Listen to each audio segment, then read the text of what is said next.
What's going on, guys and gals? This is Auto Tech.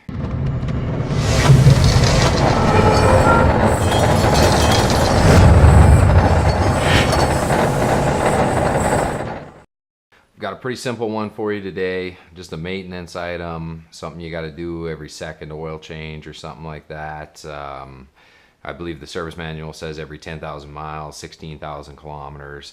I just choose to do it sooner than that, but then again, you know, I like to keep my bike running good.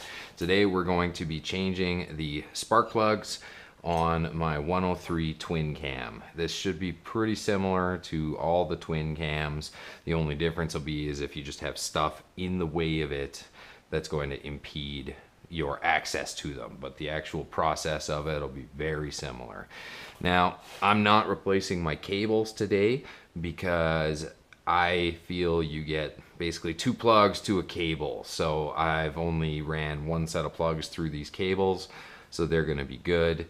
You can choose to replace them each time if you want, but it's definitely not necessary. Now, jumping right into it, to get the plug wire off, just simply twist it like that and pull up. See, it pops off, super simple. Never pull from here because you'll just pull the whole end of it out. I've learned that the hard way.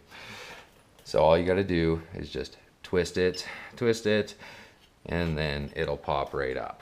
So now we've got access to the plugs. If you were to replace your cables, as you can see, they're super simple. Just don't mix them up, otherwise you'll be firing 180 out and it would probably make some smoke. Tools needed for the job are basically just a 5/8 spark plug socket and a ratchet wrench. That's for removal. For installing, you're going to have to torque these, or not, your choice. Now, they'll come out pretty simple. I kind of forgot something here. Make sure your engine is cool to the touch. So never pull your spark plugs out of a really hot engine. I've done it in the past, you know, especially like at work, whereas you know, you don't have time to let everything cool down, but it's not advisable. So let it cool down to the touch and then remove them. The front spark plug is the exact same as the rear one. Just take your 5/8 spark plug socket and loosen it off.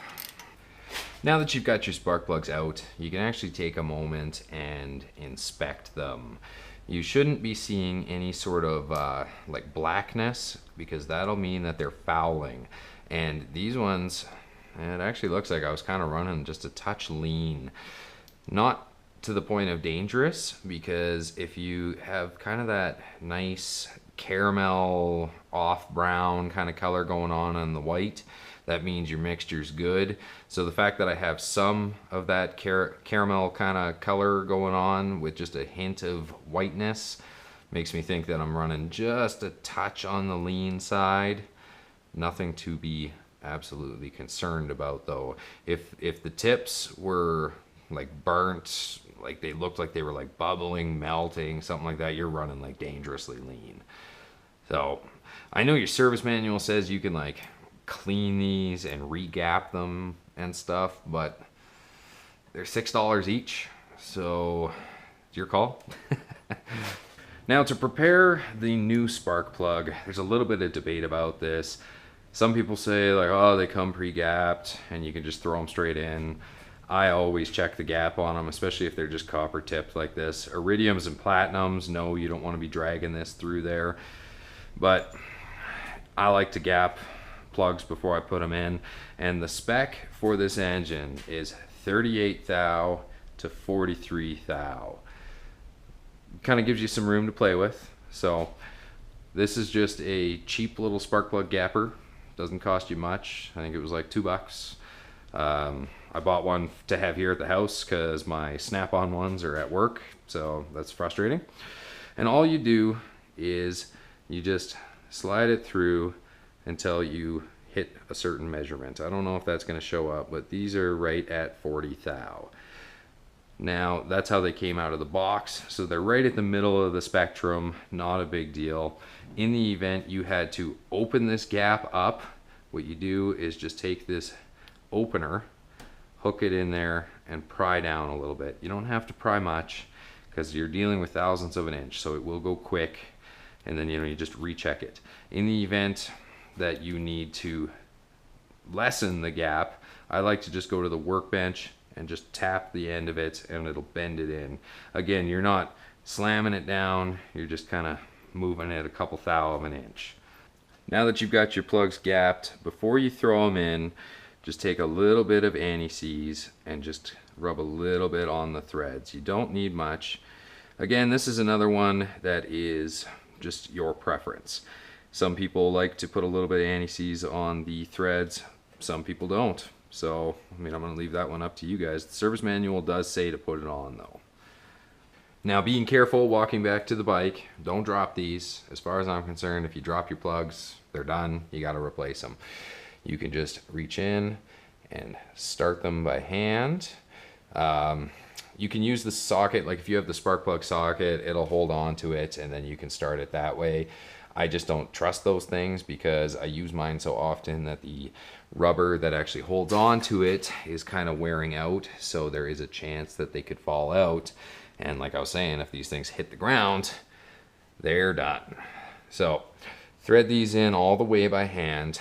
If they're not threading in smoothly by hand, that's not really a good indication. Like if you're holding the socket and they're going, that's good, because sometimes you can't always get a good enough grip on them to turn them by hand.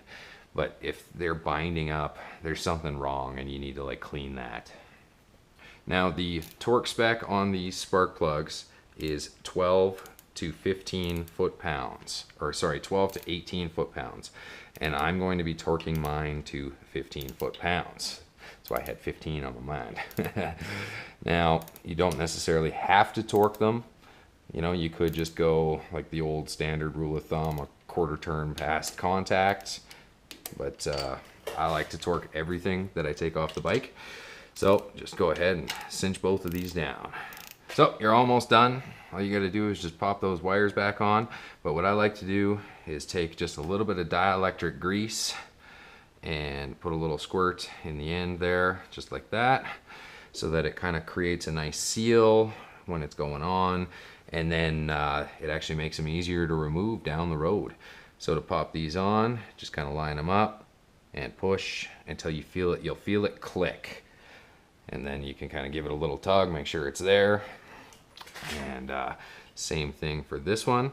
And in the event that you were replacing your plug wires, put a little bit in this end as well.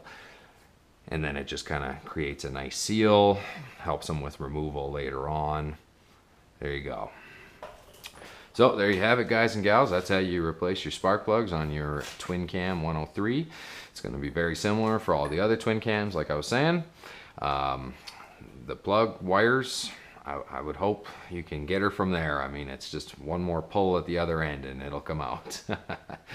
I hope this helps you out, gives you at least some of the specs, shows you something different. What do you guys do? Do you gap your spark plugs? Do you put anti-seize on the threads, or do you just take them out of the box, throw them in, bang them down, fire it up, and ride away?